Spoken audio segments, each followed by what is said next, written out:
지리산 산골 가난한 농부의 아들로 태어나서 농사일과 학업을 병행하면서도 서울대에 입학한 훌륭한 학생이었네요. 그리고 기자로 급변하던 세계 현장을 경험했습니다. 현대자동차에서 해외 정책 업무를 담당하며 현대차의 글로벌 문제 대응 기반을 마련해서 혁신적 경영 능력을 인정받은 인재입니다. 혁신 성장의 리더 공영훈 인재를 큰 박수로 맞아주십시오. 박수 부탁드립니다.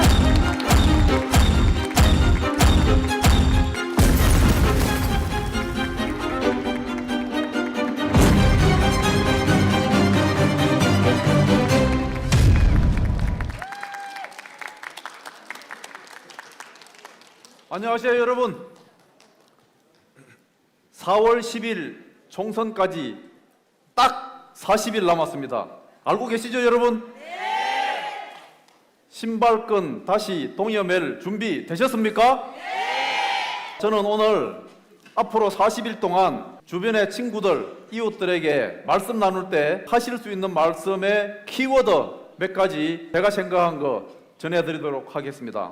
윤석열 정부가 나라의 경제를 거덜내고 민생을 파탄시킨 그 내용, 민주당이 총선 승리했을 때 어떻게 우리 경제를 다시 살릴 수 있는지 그 내용, 그 중심으로 말씀드리도록 하겠습니다. 우선 그 전에 공영훈이 어떤 사람인지 간단하게 소개를 드리도록 하겠습니다. 여기 사진 보면은 동네 하나 나오는데요. 이게 지리산에 있는 산골 동네입니다. 여러분 경남 산청 들어보셨습니까? 네. 산청에서 태어났고요. 우리 아버지가 90살 때까지 논 5마지기 가지고 평생 농사 지으신 분입니다. 그런 집안에서 제가 한 일이 뭐냐? 소 키우는 일이었습니다. 소를 누가 키웠냐? 제가 키웠습니다. 여기 소 보이시죠?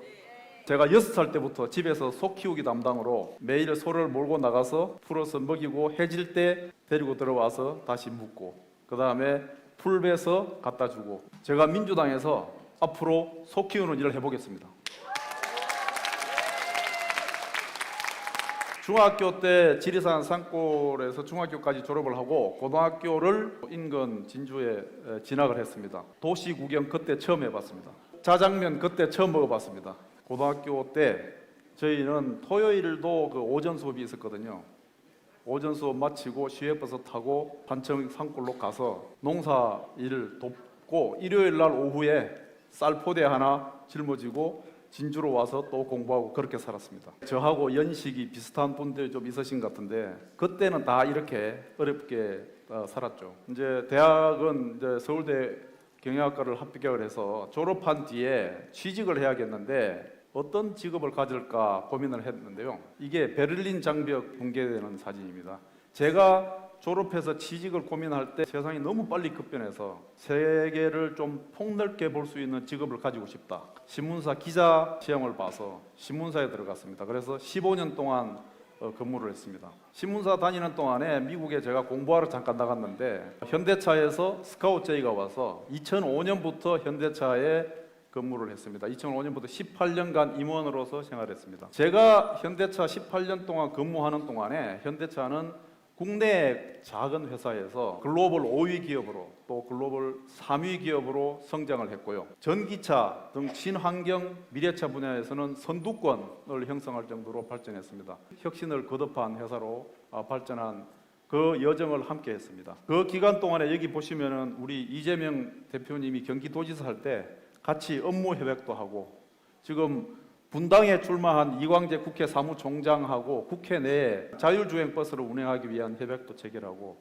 우리 이해찬 당대표님이 방문하였을 때 기술 소개도 하고 이런 활동도 한 바가 있습니다. 제가 사장으로 있는 동안에 제가 해외에 나가서 회의한 사진들인데 맨 왼쪽이 이게 백악관에 방문해서 백악관 보좌진하고 장관들하고 같이 협상을 했던 그 사진이고요. 두 번째 사진에 한가운데 머리 허연 분이 모디 인도 총리입니다. 인도 총리가 한국 방문했을 때 제가 한인도 경협위원장 자격으로 회의를 호스트를 해서 같이 행사하는 장면이고요. 세 번째 사진 보면은 저 중앙에 하얗티 입은 사람이 지금 미국 정부의 무역대표부 대표입니다. 장관급인데 저 사람이 통상 압력을 가하는 대표 인물입니다. 한국 자동차에 대해서 통상 압력을 완화시키는 그런 협상을 했고요. 요 밑에 첫 번째 사진 요 한가운데 보이는 할아버지가 트럼프 정부 때 상무장관 했던 사람입니다. 아주 우리 한국 자동차 못 살게 굴었거든요. 그때 찾아가서 협상해서 돌파구를 뚫고 했던 그 사진이고요. 핑크색 저분이 지금 현재 바이든 정부의 상무장관입니다.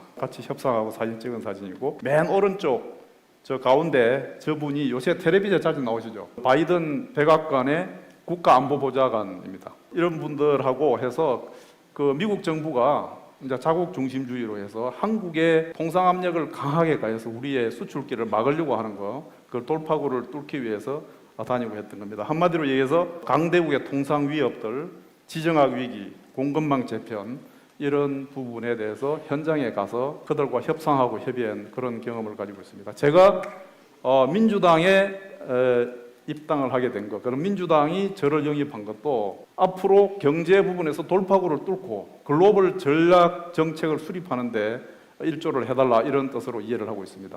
자, 이제 본론으로 들어가겠습니다. 첫 번째 키워드는 1.4%입니다. 이게 뭐냐? 윤석열 정부의 경제 성적표입니다. 작년 경제 성장률입니다. IMF나 코로나 위기 같이 아주 큰 외부 충격이 있었던 것을 빼고 평상시 기준으로 6.25 전쟁 이후 70년 만에 최저치입니다. 몇 년 만이라고요? 70년. 이게 윤석열 정부가 작년에 만들어낸 성과입니다.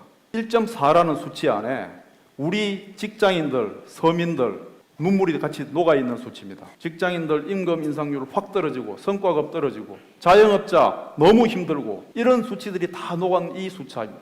그게 70년 만에 최저치라는 겁니다. 이런 상황을 초래한 여러 가지 원인이 있는데, 중국에 괜히 먼저 시비 걸고 싸움 걸어가지고 중국 반발 사고, 우리의 가장 큰 시장인 중국 시장 잃어버렸습니다. 윤석열 정부 들어온 뒤로 수십 년 만에 처음으로 대중무역 수지가 마이너스로 전환됐습니다. 그 이후로 지금까지 20개월간 연속 적자, 역대급 수치입니다. 역대급 기록입니다. 이런 것이 누적이 되어서 그 1.4라는 수치가 나오는 겁니다. 1인당 GDP요. 윤 정부가 정권 잡기 전까지 민주당이 잡았던 그 마지막 해 3만 5천 달러였습니다. 작년에 얼마였습니까? 3만 3천 비트로 떨어졌습니다. 이게 바로 윤 정부의 실적입니다. 세수 차질 56조 생겼습니다. 곳간에 쌀이 다 떨어져 가는 겁니다. 그래 놓고 지금 이 사람들이 하는 짓이 뭐냐? 대통령하고 장관이 전국을 돌아다니면서 이거 해주겠다, 저거 해주겠다, 선거 앞두니까 계속 퍼주겠다고 합니다. 곳간 이렇게 다 비었는데 지금까지 약속한 것만 다 해준다고 해도 900조가 든다는데요. 할 수 있겠습니까? 여기 밑에 술 취한 사람 비틀거리는 거 보이죠? 나라 운영을 저렇게 하는 것 같아요. 술 취한 사람이 하는 것 같아요. 그렇지 않습니까, 여러분? 우리가 민주당이 총선에 이겼을 때 이걸 어떻게 극복하고 어떻게 해낼 거냐. 두 번째 키워드 3+3입니다. 1.4%의 2배가 넘는 3% 성장, 앞으로 계속 연평균 성장하는 그런 경제를 만들겠다. 어떻게? 세 가지 방법으로 완전히 알맹이가 다른 3%를 만들겠다. 3+3 기억하시겠습니까? 네. 그 세 가지가 뭐냐? 강한 것을 더 강하게. 우리가 가지고 있는 강한 산업이 있습니다. 대표적으로 8대 산업이 있습니다. 요새 잘하는 반도체, 바이오, 배터리, 반도체도요. 지금 메모리 반도체가 강한데 비메모리 반도체, AI 반도체 시장이 메모리보다 3배 더 큽니다. 앞으로는 그게 5배 더 커집니다. 이쪽으로 확 넓혀야 됩니다. 배터리, 지금 배터리보다요, 차세대 배터리, 전고체 배터리, 이 시장이 더 커집니다. 그쪽으로 혁신해가지고 더 나가야 됩니다. 또 전통 제조업 강한 거 5개 있습니다. 철강, 조선, 석유화학, 디스플레이, 자동차도 있고요. 여기에 혁신의 옷을 입혀서, 예를 들면 자동차도 옛날 자동차가 아니죠. 모양은 같지만 아래가 완전히 다르죠. 혁신의 옷을 입혀서 완전히 세계를 리드하는 업종으로 바꿔서 거기에 젊은 사람들이 더 일할 수 있도록 일자리를 만들어줘야 합니다. 이게 강한 것을 더 강하게입니다.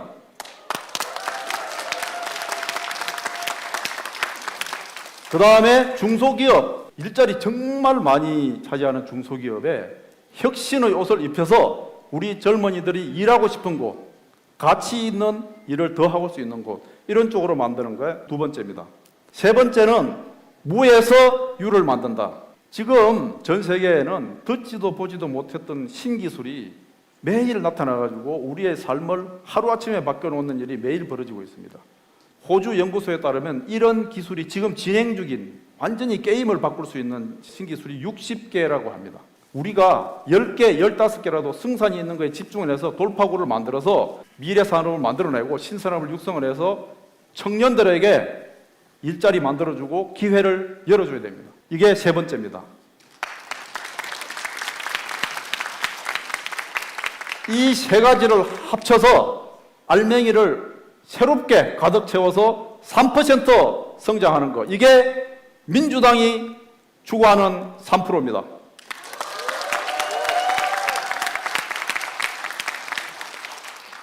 연평균 계속 3% 성장하면 뭐가 좋아질까요? 첫째, 소득이 높아집니다. 한마디로 우리 국민들 1인당 소득, 여기 계시는 여러분의 1인당 소득이 옆나라 일본보다 몇 년 내로 높아집니다. 생각만 해도 기분 좀 좋아지시죠? 두 번째, 일자리가 확 늘어납니다. 여러분, 요새 여러분 자식들 졸업하고 나서 취직하시는 거 걱정 많으시죠? 민주당이 3%, 질적으로 높은 3% 하면 여러분 자식 일자리 훨씬 더 좋은 일자리 안정적으로 할 수 있습니다. 복지를 더 폭넓게 할 수 있습니다. 어려운 분들, 노인들, 어린이들, 장애인들 더 잘 돌볼 수 있습니다.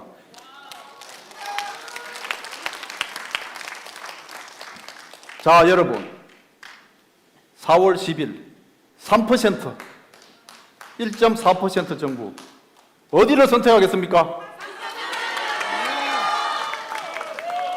여러분, 제가 말씀드린 키워드 1.4% 윤석열 정부, 3% 민주당 희망, 여러분 이웃과 친구들에게 이 키워드를 가지고 앞으로 40일 동안 왜 윤석열 정부를 심판해야 되는지, 민주당이 집권하면 무엇을 할 수 있는지 말씀하실 수 있겠습니까? 감사합니다. 민주당이 소를 더 튼튼하게 키우는데 힘을 합쳐 주십시오. 그 소를 키우는데 제가 앞장서 보겠습니다. 감사합니다.